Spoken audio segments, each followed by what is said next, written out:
Sanktsiები რუსეთის აგენტობის გამო შემოbrunებული რუსული კანონი შეჩერებული ევროინტეგრაცია ტოტალურად გაყალბებული არჩევნები და რეჟიმი, რომლის ლეგიტიმურობას არც დემოკრატიული სამყარო ცნობს და არც ქვეყნის შიგნით აღიარებენ. ასეთია რეალობა ქვეყანაში. ხალხი რეჟიმის წინააღმდეგ ისევ ქუჩაშია. მოთხოვნა უცვლელია დაინიშნოს ახალი არჩევნები და გათავისუფლდნენ უკანონოდ დაკავებულები. როგორ გაგრძელდება ბრძოლა თავისუფლებისთვის და მომავლისთვის, რას აპირებს და რა ფორმით ჩაერთვება პროცესებში ერთადერთი ლეგიტიმური ლიდერი სალომე ზურაბიშვილი. სამოქმედო გეგმა დღეს უნდა გახდეს ცნობილი. მისი განცხადების მოლოდინშია ოპოზიციაც, რომელიც ზურაბიშვილს სრულ მხარდაჭერას უცხადებს. დეა მამისეიშვილი ჩაგვერთვება პირდაპირ ეთერში ამ თემით გისმენდია. როგორი იქნება სალომე ზურაბიშვილის მორიგი განაცხადი, ეს არის მთავარი ინტრიგა და რას საკვირველია პირველ რიგში რუსული ოცნებისთვის. საქართველოს პრეზიდენტი ემზადება განცხადების გასაკეთებლად, ჯერჯერობით დრო და ლოკაცია არ ვიცით, თუმცა ჯერ კიდევ გუშინ საქართველოს პრეზიდენტმა საკუთარი ვრცელი სიტყვის დროს აღნიშნა, რომ ის ხვალ, ანუ დღევანდელ დღეს ისაუბრებდა ყველაფრის შესახებ, იმ ნაბიჯების შესახებ, რომელიც მან უნდა გადადგას და აქვე დაამატა ისიც, რომ ის რჩება პოლიტიკურ სპექტრთან სრულ კოორდინაციაში. ხელა ის საზოგადოებრივი წრეები და ჯგუფები, რომლებთანაც აქტიურად გამართავს შეხვედრებს და ეს არ მოხდება მხოლოდ და მხოლოდ დედაქალაქში, სალომე ზურაბიშვილი გავა რეგიონებში და ის შეხვდება როგორც სხვადასხვა სფეროს წარმომადგენლებს, ასევე იმ ადამიანებს, რომლებიც თვეზე მეტია უკვე ქუჩაში აპროტესტებენ 26 ოქტომბერს და 26 ოქტომბრის შემდგომ განვითარებულ პროცესებს, ასე რომ ძალიან აქტიური კონსულტაციების ფაზა იწყება სალომე ზურაბიშვილის ავტორობით. ამის თქმა დანამდვილებით შეიძლება, კითხვაზე რატომ არ ვიცით ჯერ მომდევნო ნაბიჯის შესახებ, რომელსაც გადადგამს საქართველოს პრეზიდენტი, პასუხი არის ძალიან მარტივი. როდესაც ქართულმა ოცნებამ იცის წინასწარ რაიმე სტრატეგიის შესახებ, ფლობს რაიმე ინფორმაციას, მუდმივად ცდილობს ხელშეშლას, ხელოვნური ბარიერების შექმნას და ამიტომაც ეს ინტრიგა და მოულოდნელობა ძალიან მნიშვნელოვანი არის რეჟიმისთვის, რომ ვერ გათვალოს და ვერ დაახვედროს საპასუხო სვლა სალომე ზურაბიშვილის განაცხადს. იქამდე ვიდრე საქართველოს პრეზიდენტი დააკონკრეტებს დროს და ლოკაციას, თუ სად ისაუბრებს საკუთარი სტრატეგიის შესახებ, რასაკვირველია, ჩვენ გქონდა შესაძლებლობა გვესაუბრა პროდასავლურ პოლიტიკურ სპექტრთან. ერთ რამეში არიან აბსოლუტურად ერთსულოვნები პოლიტიკოსები, ამბობენ, რომ სალომე ზურაბიშვილის მხრიდან ელოდებიან განცხადებას, sapasukho მზაობა არის 4-ვე პროდასავლურ გაერთიანებაში თანამშრომლობის და პოლიტიკოსებიც ახლა თავადაც ერთმანეთში არიან სრულ კოორდინაციაში.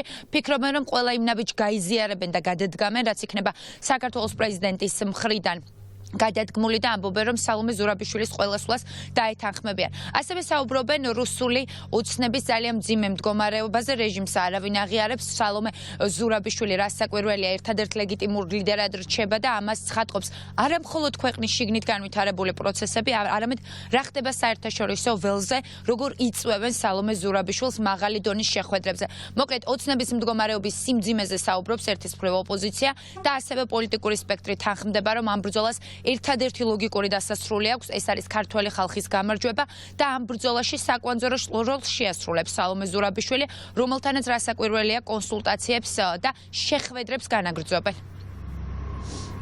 შექმნა იმ სტრატეგიისა, რაც აუცილებელია გამარჯვებისთვის, უნდა გავაკეთოთ კოორდინირებულად, იმიტომ რომ მოთხოვნა საზოგადოებაში არის ამის. მაგრამ კოალიცია ცვლილებისთვის ასევე დამოუკიდებლად საჭიროების შემთხვევაში საკუთარი სტრატეგიით წინააღმდეგობის მოძრაობაში აუცილებლად იქნება ჩართული იმ პროტესტთან ერთად, რომელი პროტესტიც უნდა გაგრძელდეს. მნიშვნელოვანია ჩვენი კოორდინირებული მუშაობა ასევე საგარეო მემართულებით, ვინაიდან ბოლო პერიოდში აქტიურად ხედავთ და ამაში პოლიტიკური პარტიების დამსახურება არის ძალიან დიდი საქართველოს პრეზიდენტთან ერთად. ხედავთ იმას, თუ როგორ მიმდინარეობს არაღიარების პოლიტიკა და ლეგიტიმაციის არ მინიჭება იმ ეგრეთ წოდებულ პარლამენტზე და პრეზიდენტზე, რომელიც თავს მოგვახვია ქართულმა ოცნებამ. ამ ნაწილში ჩვენ აუცილებლად გვექნება კოორდინირება და აუცილებლად ყველა ის მნიშვნელოვანი საკითხი, რაც დაიგეგმება პროტესტთან ერთად, პირველ რიგში იქნება ხალხთან კოორდინირებული და შეთანხმებული, შემდეგ რა თქმა უნდა ოპოზიციურ პარტიებთან და საქართველოს პრეზიდენტთან. სალომე ზურაბიშვილის ლეგიტიმაციას აძლევს ლეგიტიმური პროცესების ჯაჭვი, რამაც ის აქცია საქართველოს პრეზიდენტად და არა ორბელიანების სასახლე. შესაბამისად, ის რჩება ლეგიტიმურ პრეზიდენტად საქართველოს მოქალაქეებისთვის, მათ შორის კოალიცია ძლიერი საქართველოსთვის ჩვენ მასთან გავაგრძელებთ ტრადიციულ კონსულტაციებს, კომუნიკაციას. საერთაშორისო მხარდაჭერა სალომე ზურაბიშვილისადმი არის ცალსახა, კაფიო და მტკიცე. სრული მხარდაჭერით სარგებლობს პრეზიდენტის ადმინისტრაცია და მის ლეგიტიმურობა არის ცნობილი მიუხედავად ბიძინა ივანიშვილის ძალადობრივი პოლიტიკისა. ჩვენთვის მისი ესე ვთქვათ ეფექტური როლი პრეზიდენტის ინსტიტუტის როგორც პრეზიდენტის წარმომადგენლის ყოველთვის იყო ძალიან მნიშვნელოვანი.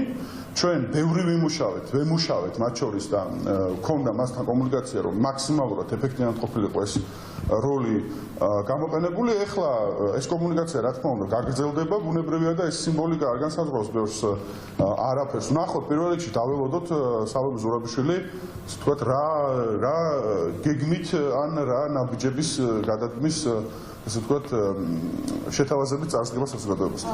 სალომე ზურაბიშვილი რჩება საერთაშორისო საზოგადოებისთვის და მათ შორის ჩვენი მოსახლეობის უდიდესი ნაწილისთვის ერთადერთ ლეგიტიმურ ადამიანად, რომელიც საუბრობს საქართველოს სახელით. ამიტომაც მასთან კოორდინაცია, მასთან კომუნიკაცია არის გარდაუვალი, გარდა ამისა, რა თქმა უნდა, დიქტატურასთან მებრძოლი და დაპირისპირებული ყველა პოლიტიკური აქტორი საქართველოს უნდა იყოს კონსოლიდირებული და კოორდინირებული, ეს არის გარდაუვალი ასევე და ამიტომაც რა თქმა უნდა, მასთან შეთანხმებით მოქმედებდა პოლიტიკური ქვეყნის ფარგლებს გარეთ თუ შიგნით თავისუფლად გაგრძელდება.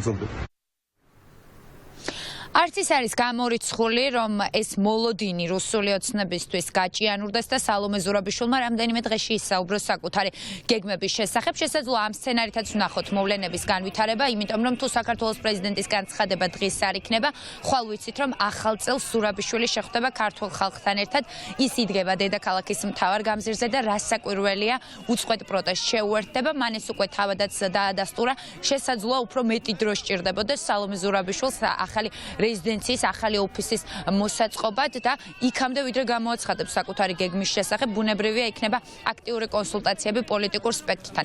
შესაძლოა ეს მოლოდინი იყოს ძალიან ცუდი რეჟიმისთვის, რომელმაც არ იცის რა იქნება შემდგომი სვლა, რომელსაც გადადგამს ქართველი ხალხი, საქართველოს პრეზიდენტი და ქართული ოპოზიცია, მაგრამ ეს ბუნებრივია იქნება კარგი რეჟიმთან მებრძოლებისთვის, იმიტომ რომ როდესაც არ იცის რუსულმა ოცნებამ ვინ რასვლისთვის ემზადება, ყოველთვის თავად ხვდება მოუმზადებელი იმ სტრატეგიას, რომელიც შემუშავებულია ხოლმე. მოკედ უნდა დაველოდოთ მოვლენების განვითარებას, ნებისმიერ შემთხვევაში ერთი რამის თქმა შეიძლება დანამდვილებით ძალიან საინტერესო პროცესის მომსწრენი ვართ.